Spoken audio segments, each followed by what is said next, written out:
Good morning, good morning, good afternoon to some people in the world, and possibly good evening to others.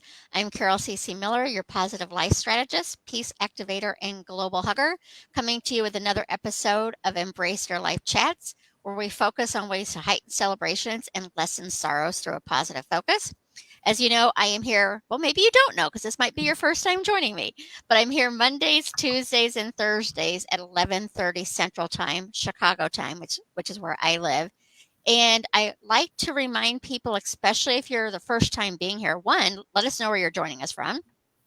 I have a great guest that we're going to be talking about a subject in a moment.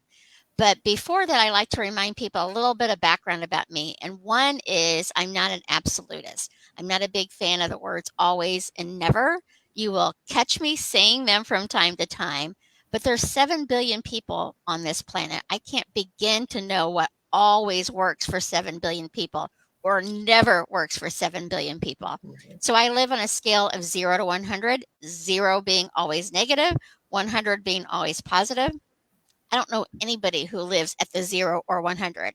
I coach it, I speak it, I make it my daily practice, and I'm still not 100% positive.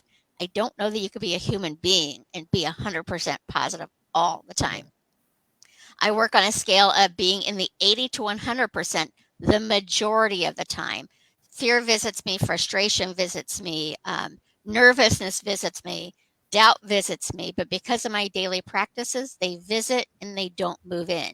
And then the second thing I like to remind people is I'm a coach. I love coaching. I love supporting people in creating their dreams and living the life they are worthy and deserving of living. I am not a counselor or a therapist. And if you're in need of those services, I highly encourage you to seek those services out, whether it's a coach, a counselor, a therapist, someone, a clergy member, if you're in a particular religion, but you're worthy of living your best life. So seek out the support that you may need to live that best life. So those are the things I like to cover at the very beginning. And now I'm going to introduce you to my friend Colleen Diana, and we're going to be talking about anxiety and what it is and how to live with it, move through it, manage it, whatever you want to call it. But welcome, Colleen. Tell me, our title today was One Woman's Journey on Dealing with Anxiety and Advocating for Her Mental Wellness. But tell me how you've discovered that you were dealing with it and how you've worked with it. And now you're helping so many people across the world with it. Thank you, CC, for having me. I'm really excited about our topic today. I, it started back in September the 11th. So I'm sure all of you watching can remember exactly where you were, the clothes you had on, what you were feeling, what you were listening to on the radio, and all of those things, because that day was such an impactful day in our world. And so, even though I didn't have anybody in the Trade Center or the Pentagon or anything like that, I was still very much impacted by it in a negative way. That was the first time I experienced. Now I know it was anxiety, but back then I didn't know what it was. So, just losing all of my carefree, I was such a spunky, carefree person, and the world was mine. I was going to Morgan State University to become a therapist. And I was just, like I said, the world was mine. I had so many goals and dreams. And then I felt like when that happened, all of that changed. The world as I knew it was completely different. So I'm like, how can my freedom and my control be pulled away from me in such an instance? Like, it happened so quickly. Like, one day I was this funky person on September the 10th. On September the 11th, I was a completely different person, and Mhm. still am a completely different person. I mean, I have embraced who I am now, but that was the start of it all. Just that feeling of losing control, losing everything in an instant, seeing all those people pass away, seeing that your life can be taken like that, was really the start of it. And I had my first panic attack that day. And then October the 21st, it was my 21st birthday, I had a major panic attack. Again, I didn't know that it was a panic attack at that time. And then I ended up going to the emergency room because I felt like I was physically sick. Like, I Yeah. just felt I don't know if, those listening or even UCC have ever felt like your body being dead weight. Like I didn't have any control over like my limbs. I just felt like dead weight. And that's how I felt all the time. Even when I got in the shower, I couldn't feel water on my skin. That's how numb Wow. I was. And I later on found out after $70,000 of hospital bills, ER bills, because I'm like, no, something's physically wrong. Do a CAT scan, do a stomach scan, do blood work, do this, do that. And everything would come back negative. And I'm like, something has to be wrong. Something's wrong. And then Right. later on, they was like, you have a panic disorder, you have anxiety disorder, you have PTSD, you have this, you have that. And I'm just like, what? What is that? And so that's kind of how it started. And so back in 2001, I didn't really get into therapy and stuff until 2002. So it was like months and months and months of suffering and uncertainty. And later on, I found out, like I said, it was anxiety, the onset of a mental illness, that I just wasn't prepared, or my family wasn't prepared to accept. But I had to in order to heal. Well, and I think it's disappointing and interesting at the same time.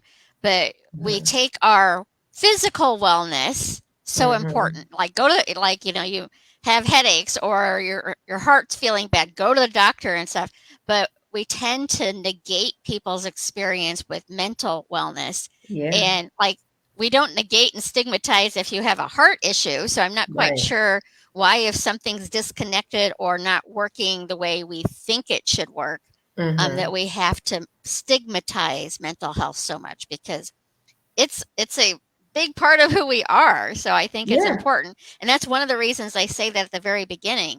Getting counseling and therapy to help you move through things should not be stigmatized. If anything, Right. I find it to be a very brave and courageous thing to do, to take care of yourself in that fashion. So, what finally Absolutely. got you into therapy, that they finally decided that that was what was going on with you? So after several discharge papers from the ER, they were starting to be consistent with anxiety, depression, all of those things. And then it will always be like 800 behavioral health number, that would be Yeah, the instructions for me to call that number. And so I think, like I said, with hesitation, because in the Black community, there is a lot of stigma yeah, around seeking help. And I just feel like, I was even,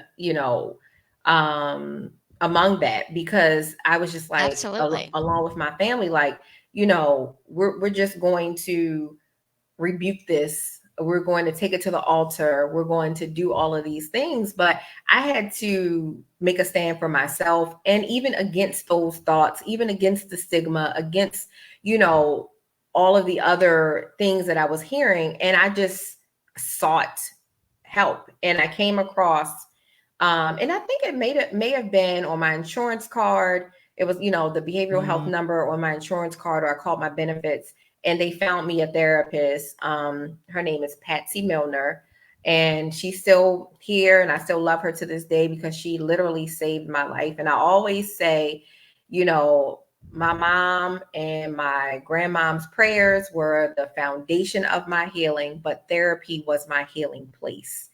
And it, it was necessary. I had to do it. And I had to go on medicine Well, as well. and just when you were talking about your mom and your grandma's prayers, it makes me think of an analogy. Now, I did not grow up in a super religious family, but an Hmm. analogy where they're on their rooftop and everything's flooded and a boat comes by, get in and I'll save you.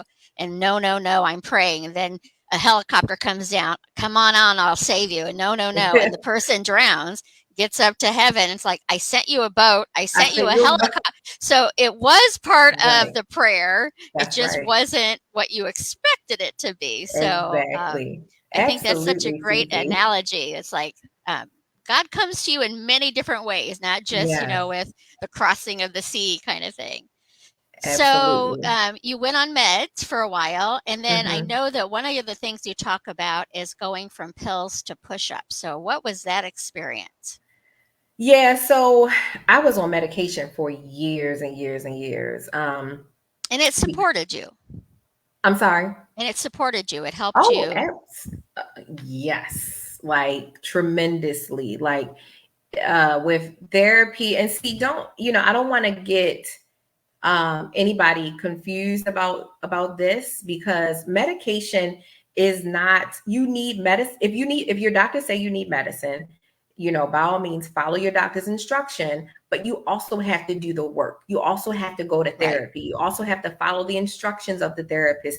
If they, just like if you have a physical ailment, Yeah. your physical doctor is going to give you a treatment plan to get better. So your therapist is going to give you a treatment plan to get better. And you have to follow that treatment plan just like you would if you had a physical ailment treatment plan, right? So you have to do the work.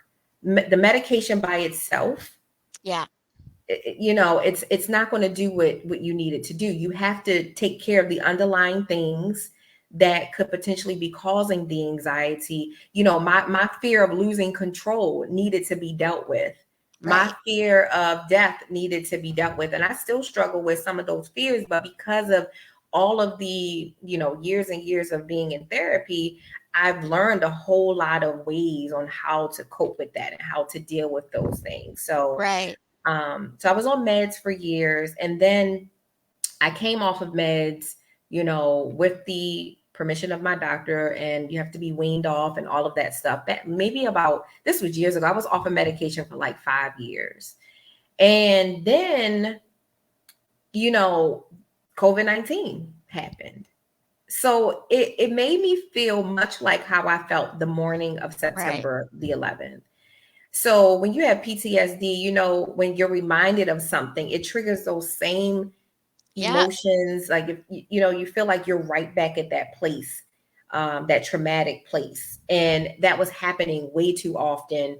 And like before, it took me a long time to get help, but this time, now I know how to advocate for myself.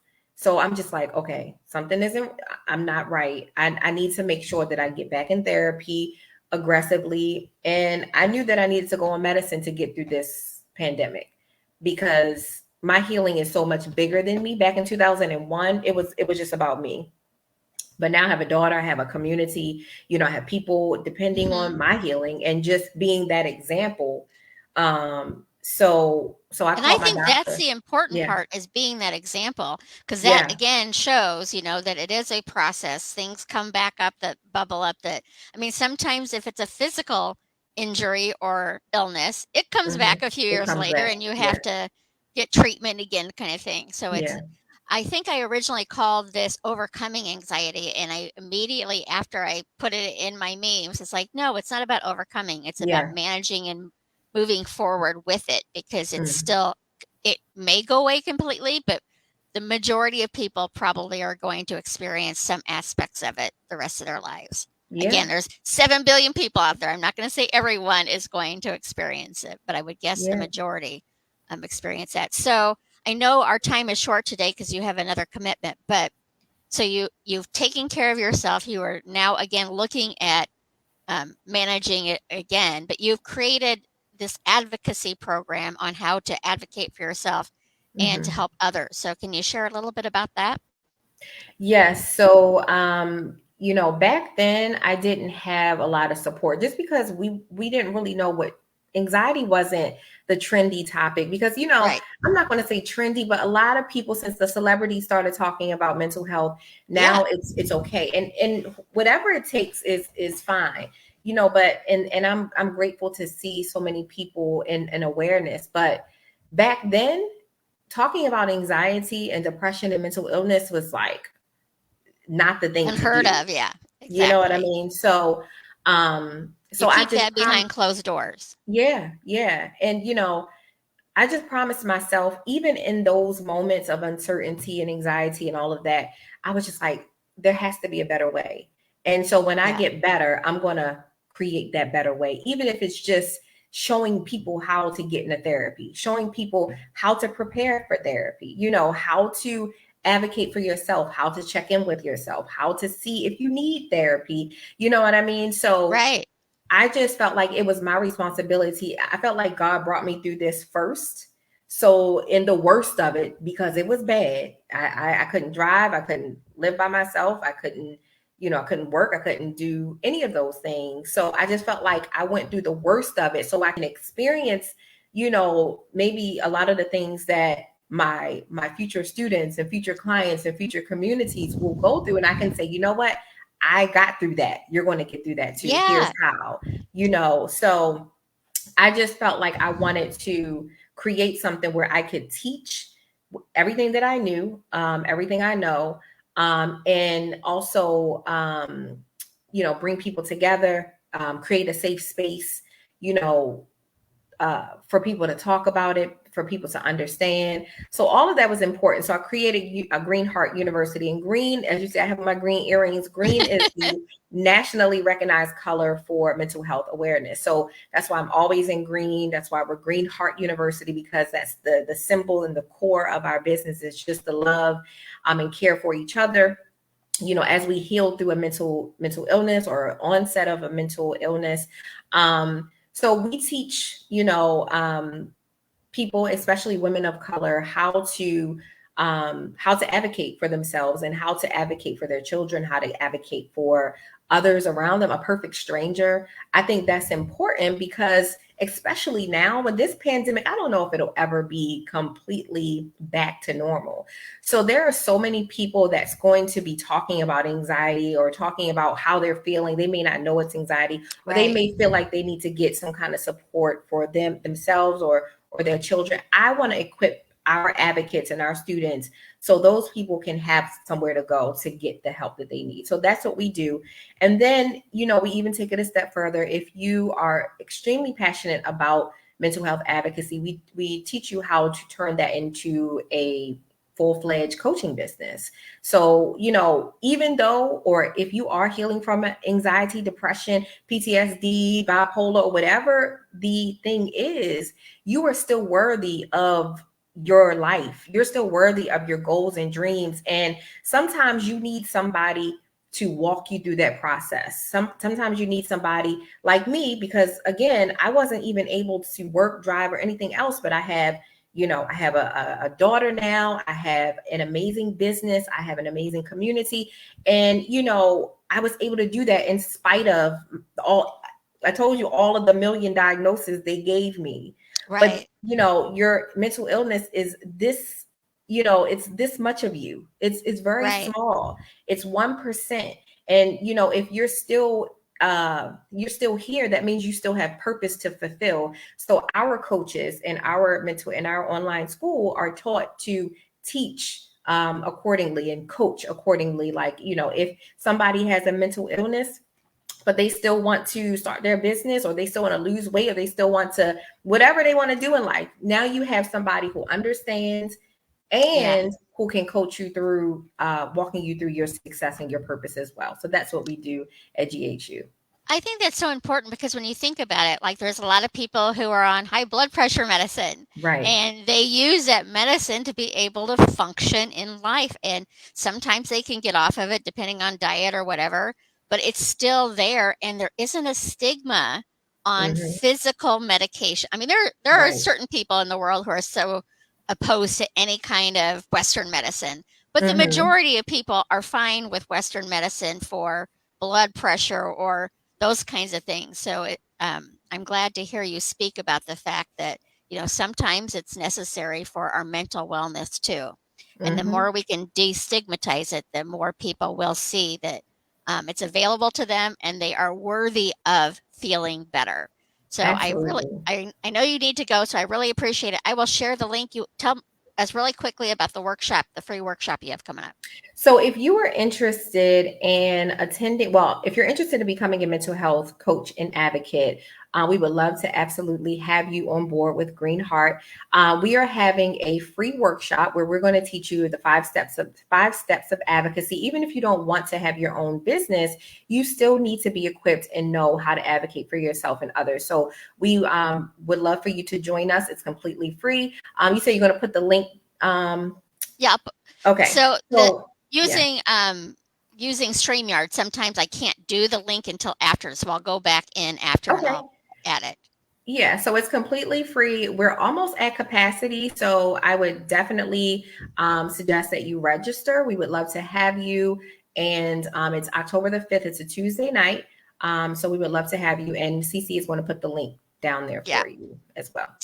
absolutely. So, And if you um, have any questions, if you know, for myself, please put them. I can answer a couple questions if there's any questions in the chat. If not, if you have any questions after you watch the replay, then you can go ahead and drop some questions and I'll circle back and answer them as well. yeah, so yeah, right now there's just been some comments on their own experiences. There haven't been questions, but yes, please add your questions and she'll come back in and look. And I know you need to go. I will stay on and chat with everybody for just a little bit, but what Okay. the work you are doing is so important and so needed. I Thank really you. appreciate what you do and I appreciate who you are. And I am Thank glad you, to know you Susie. now. We're a relatively new friendship, but I call her my Yes. twin for other reasons, not on this topic here, but maybe on this topic. Who knows? Who knows? So, yeah, so you go have a great day and we will chat soon and I will All put the right. link for your workshop in. So, All thanks a right. lot. Thank you. All Uh-huh. right. Have a good day. You too. All right. Bye bye. And so I wanted to, like what she was talking about for the anxiety coming back up with COVID. And I mean, things bubble back up like that. And it just made me think of this example. Like my mom passed away 2.5 years ago. And this example of grief. And when she was talking about anxiety, I'm like, oh, this example can absolutely fit for that too. And the person said grief. So we're going to say anxiety is like it's a box and it's a big ball in that box. And there is a button on one side of the box that the anxiety ball keeps hitting and hitting and hitting. And then the more you get comfortable, whether it's medication, therapy, or whatever, the ball inside the box shrinks. So it's still rolling around. The anxiety is still there. The grief is still there. The sadness is still there. Maybe it's anger is still there over a certain situation, but the ball is smaller. So the anxiety button's still there and the ball is still in the box, but the ball keeps shrinking.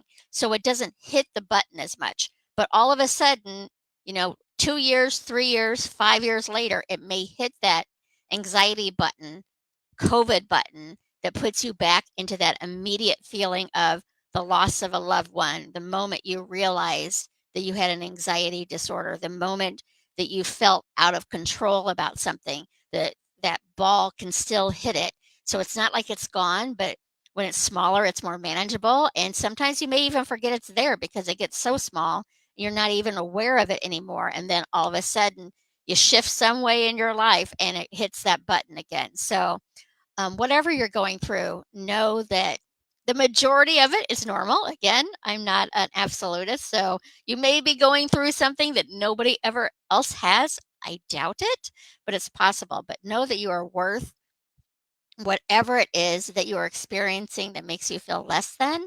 You are worth feeling more than or feeling good enough or knowing that you are enough because being here means you are worthy of being here. So I am grateful for Colleen to be able to join us on anxiety. I've spoken about it before myself. I don't deal with, I mean, I think a lot of us have situational anxiousness. So I certainly can be anxious about things, but I don't have an anxiety disorder. So I was grateful to have her join to give her personal experience because I do believe when you speak from your personal experiences, it makes a lot more sense and it just sits well.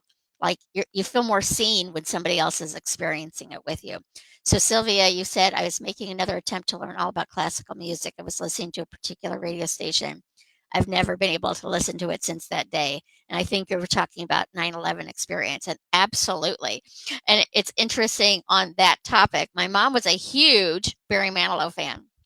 I went to 4 or 5 concerts with her in, well, my mom's been gone almost 3 years. So it's probably like 6 years ago. And we went to these 5 concerts within a few months' time.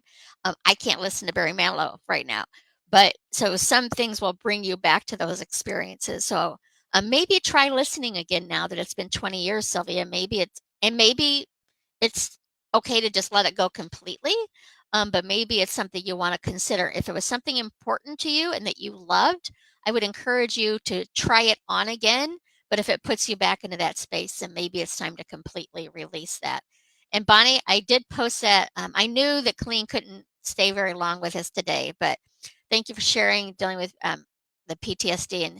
And Colleen and I were talking before we went live that there's the naturopathy and then there's the Western medicine, and both tend to negate the other. I kind of like meeting in the middle. I absolutely like to do as much natural as I can, and I also know medical advancements came from the higher source, whatever you want to call it, too. It's a personal decision. The majority might do it this way, but it's your decision on what works for you and with whatever team that you have created to support you within that.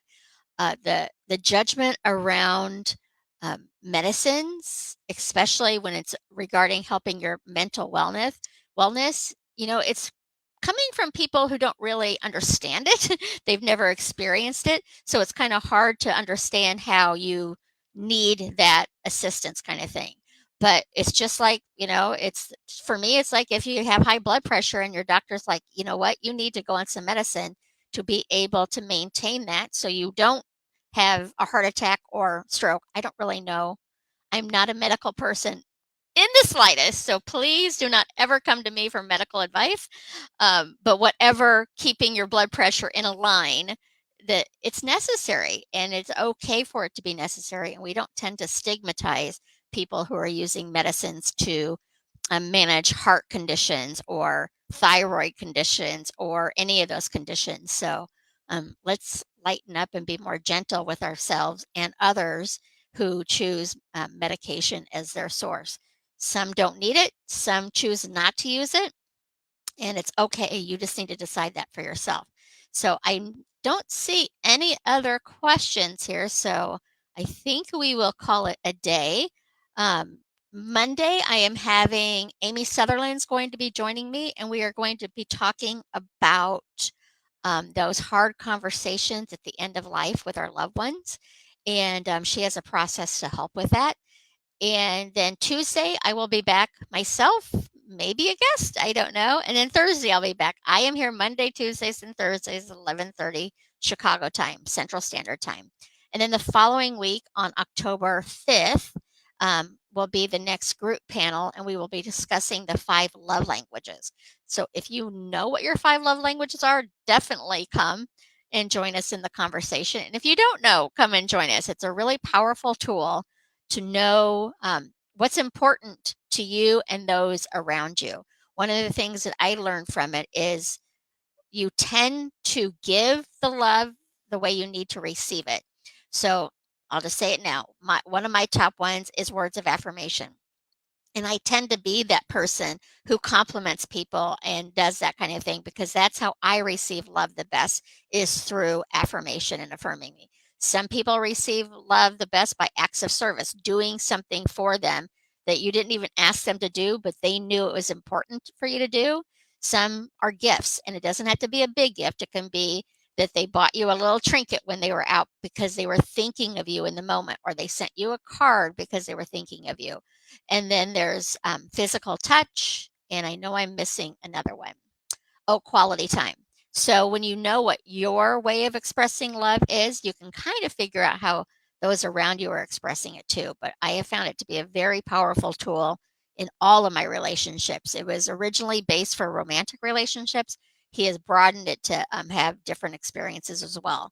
But it's definitely helped me.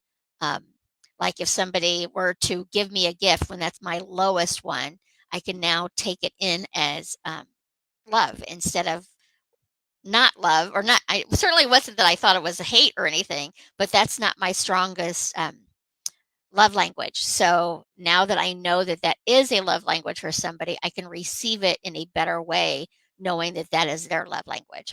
I'm rambling now, so I'm going to let everyone go. But again, Monday, Amy Sutherland, and we're going to be talking about end of life conversations and how to support your family and family members who are going through it, or prepare for it, even if it isn't right now a discussion, but Maybe you have parents who are aging. Well, we all have parents who are aging.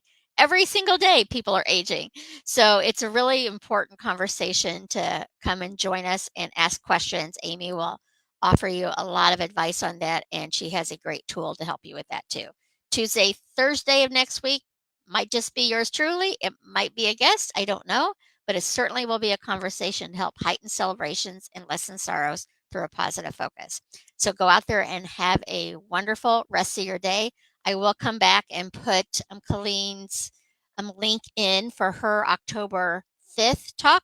She mentioned it was in the evening. I did not catch the time, but the link will say she is in Maryland, so she's on Eastern Standard Time, so an hour later than me, but I'll put the link in so you can sign up and take her workshop if you want. It's a free webinar on Tuesday, October 5th.